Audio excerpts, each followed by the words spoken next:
Families that are homeless, again, without any savings, without any resources.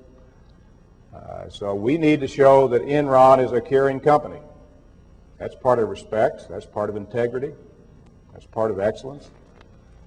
And so please, when you go back to your office today, log on, and I'm sure somebody's got that somewhere, but log on and make your pledge, make your contribution, because Enron has always led this city in the United Way campaign. And we're one of the pace setters again this year. So if we stumble, the whole city stumbles. So please do that. All right, let's go to the Q&A. Cards move into the aisles, and if any of you want to get to one of those microphones, you're welcome to.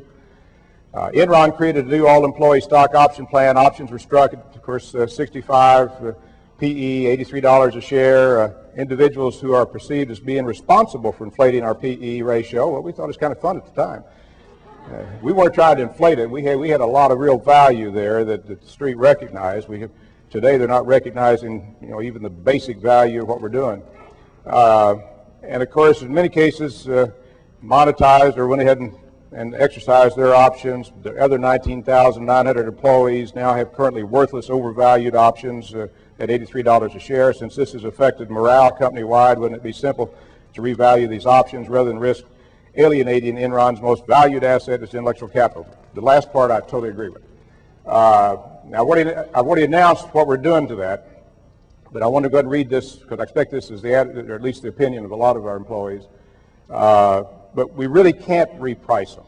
I mean, some companies have, but there's some pretty severe accounting and costs associated with that. But primarily, shareholders hate that. I mean, they hate the fact that because they bought shares at $83 too, and some of them bought shares at $90, and many of them bought shares at $70 and $60, and they can't reprice. So we can issue a new award like I just announced, but we can't reprice. The downsides of that are just too great. And I just want to make sure everybody understands that. I've been taking my annual bonus in the phantom and stock options for the last several years. I was going to use these options along with the Enron options to fund my children's college education beginning next year. With the value of these options underwater and short of taking out a huge loan, has Enron considered providing financial assistance to employees' kids, as in setting up a scholarship program? I believe Houston Natural Gas provided scholarships in the past. I think we did do some of that. Apparently there's a new program that has now been put into law. I think they call it the 529 program, which basically allows individuals to take pre-tax money and put into these. It's kind of like an ESOP, or not an ESOP, but kind of like a savings plan. But you can put in money pre-tax into this plan, and I think you bring it out. Maybe you got to pay taxes on it at the kids' tax rate, which is usually not much since they're not making too much money. But we're going to set one of those up. I think we're in the process of doing that right now. But basically, it's a way you can use pre-tax money to finance your children's education. So we ought to get that set up fairly quickly. PRC, another big issue. I didn't have it on the slides, but another big issue. Will Enron eliminate the PRC process? Is the performance evaluation process helping or hindering the company's ability to retain highly skilled and motivated employees? Is the time and effort spent on the process paying off? I know there's a lot of concern about the PRC. We are not going to eliminate the PRC. We are a meritocracy. We have to have a merit system. We have to have a way of evaluating performance. But having said that, I know particularly the last couple of cycles of the PRC have caused enormous heartburn, maybe, and other pain to a lot of our employees. And that is not right. So we're going to keep the performance review process. We've got to have one. I mean, Enron is ranked by Fortune magazine pretty consistently as having one of the top 5 and quite often the second or third best workforce in America. That was not an accident. We've attracted a lot of very capable people. But we have a lot of capable people also performing outstandingly well. And we've got to be able to sit down as a group at least once or twice a year and make those hard decisions. And it does not do individuals or the company any good if, in fact, we don't have a process to deal with those people that aren't really pulling their weight at Enron. It really pulls everybody down. And usually some of those same people can go somewhere else and be stars. But they can't be stars at Enron. So we've got to have that kind of process. So we are going to take a look at the PRC, the process, how we do it, how we get the feedback to the employees, I mean, the whole thing, and see if we can't figure out a way where we can continue the PRC process and get all of the benefits out of it without quite as much of the pain.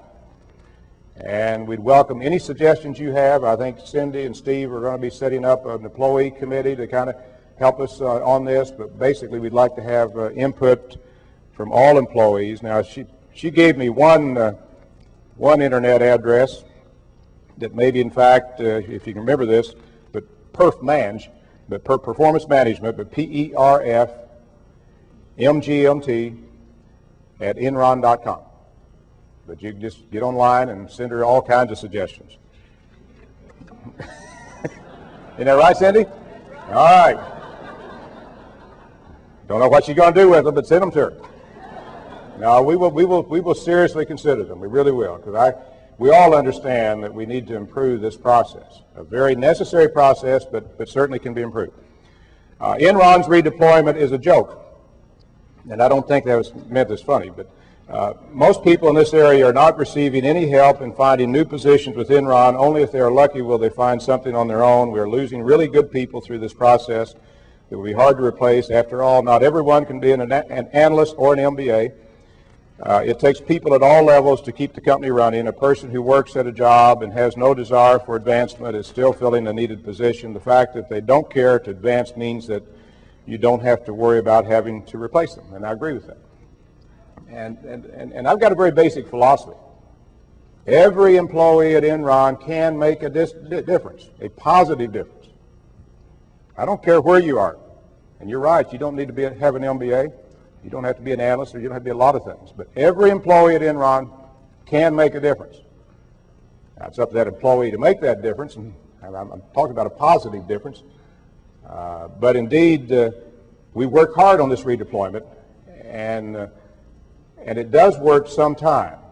Now, the problem has been that recently we've had some of our major redeployments out of things like broadband and engineering and construction, and those are fairly specialized skills that, in fact, there may not be that much need for in other parts of the company in some cases.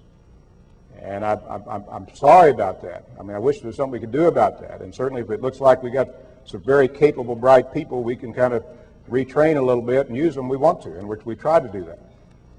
Now, last year I'm told that 90% of all the people put in redeployment were in fact put in positions elsewhere in the company.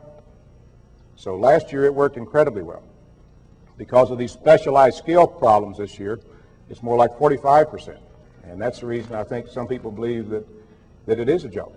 It's not a joke, it's just that we're doing the best job we can, and we can't find, we just can't put the square peg in the